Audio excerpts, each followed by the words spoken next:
Hi, this is Kalyan Pal. Welcome to Basic Electrical Engineering. The topic is nodal analysis. It is the application of KCLs.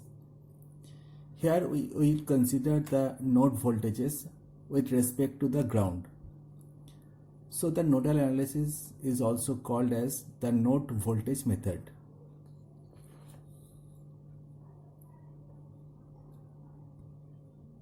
Now to use the nodal analysis to analyze any circuit using node voltage method, we have to follow some steps. So let's see the steps. The first step is the circuit which is given. First of all, we have to identify the number of nodes. Remember here the node means where 3 or more branches are connected. That is also called as a junction. And choose at least one node as the reference node. The reference node is basically grounded. Then the second step is label the potential of each node. And the reference node is labeled as the 0 volt because it is grounded. In the third step, we have to indicate the currents in all the branches. Where there is any resistance, we have to assume some currents in all the branches. The step number 4 is we have to apply the KCL at individual nodes.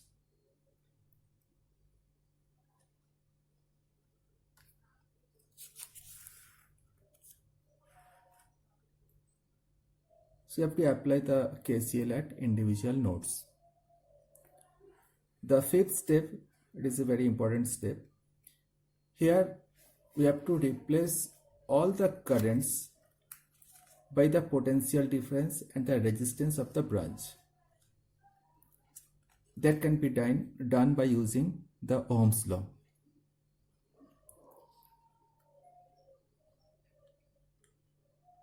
And once we replace all the current by the potential difference and resistance of the branch, we will get some equations. And in step number 6, we have to solve these equations. And then we will get the value of the node voltages. So once we get the value of the node voltages, then we can easily find the current through any elements or the voltage across any elements by using the node voltages. So the steps are, if we repeat, the first step is identify the number of nodes in the given circuit where 3 or more branches are connected and choose one node as a reference node. Label the potential of each node and make the reference node as grounded. So it will be of 0 volt. Then indicate the currents in all the branches. Step number 4, apply the KCL at individual nodes. And then in step number 5, replace all the currents by the potential difference and resistance of the branch using Ohm's law. And finally solve the equations and find the node voltages. So these are the steps that we have to follow when we use the nodal analysis. Now see the explanation of the node voltage method by using this sample circuit. Here I have taken a circuit where there are two voltage sources V1 and V2, and there are resistances R1, R2, R3, R4 and R5. So as per the steps of the nodal analysis, the first point is we have to identify the number of junctions or the number of nodes.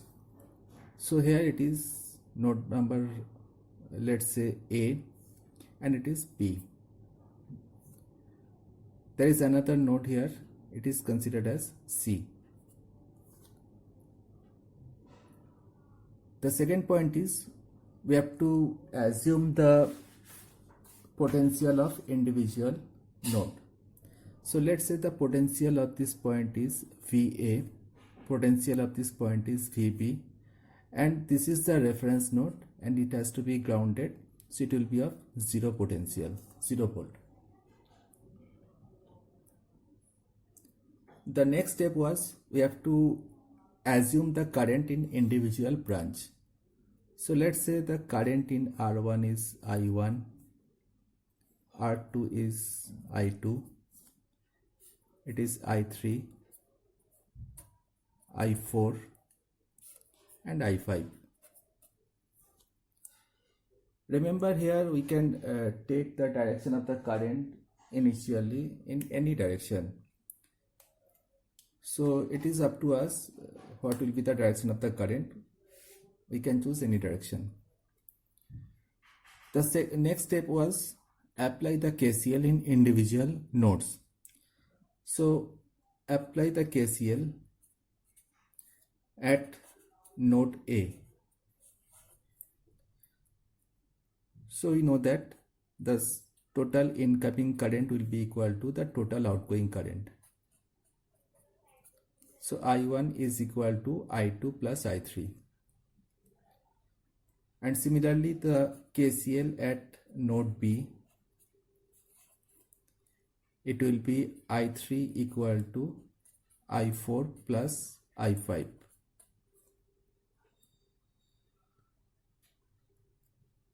The next step was we have to replace these currents by the potential difference and the resistance of the branch.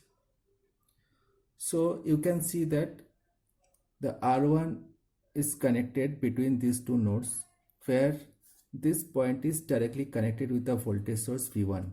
So definitely the potential of this point will be plus V1. So I1 current can be replaced according to the Ohm's law. So it will be V1 minus VA upon R1, potential difference across the branch upon the resistance. I2 is flowing from top to bottom, where this point is VA and this is connected with the ground, so it will be of 0 volt. So I2 will be VA minus 0 upon R2. And I3 is from A to B. So we consider A is the higher potential and B is the lower potential. So it will be VA minus VB upon R3.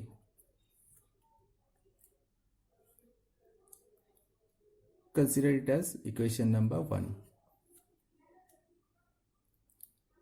Next, apply the for the second equations, we have to replace the currents by the potential difference and the resistance. So I3 is again the same. So it will be VA minus VB upon R3. VA minus VB upon R3. Then I4. I4 is from B to downward. So it is of 0 volt. So I4 can be written as VB minus 0 upon R4.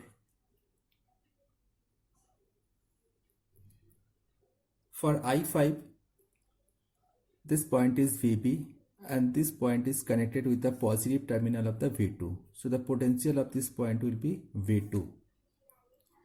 So the potential difference here will be VB minus V2, because this is the direction as per our assumptions. So I5 can be written as VB minus V2 upon R5.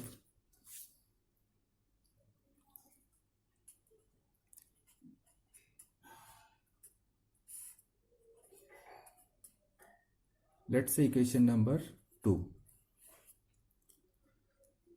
So in the questions in the circuit, all the values will be given: v1, v2, r1, r2, r3, r4, r5. The values will be given. So the only variables here are va and vb. So if we solve these two equations, equation number 1 and equation number 2, you will get the value of va and vb. So once we get the value of the node voltages, then we can find the current in any branch. Suppose we have to find the current in R3 resistance. So we know the value of VA and VB by solving these two equations. So you can directly find out the current in R3, that is I3, and it will be equal to VA minus VB upon R3. And in this way we can find the current in any branches. Supernode. Sometimes during nodal analysis, if there is only a voltage source exists between two nodes, then these two nodes are considered as a single node and KCL is applied accordingly. This is considered as a supernode. See the example. We have to make the nodal analysis in this circuit. So we can see that there is a node A, node B, and this is grounded of 0 volt. The voltage of node A is VA and for node B it is VB. We can see that between node A and B there is only a voltage source. No resistance is present here. So these two nodes combined is considered as a single node and it is called as a supernode. So for nodal analysis, we assume the current in individual resistance, let's say I1, I2, I3, and as it is current source 3 ampere, so definitely here the current will flow as 3 ampere. Now for supernode, as we consider these two nodes as a single node, so you have to apply the KCL at supernode.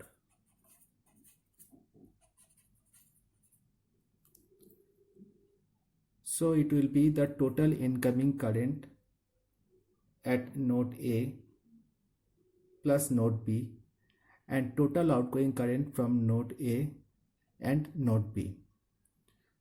So here we can see that at node A the incoming current is I1. But here there is no incoming current for node B. The outgoing current from node A is I2.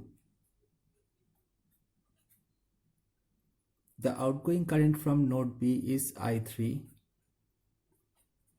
and 3 ampere. So this is the KCL at supernode.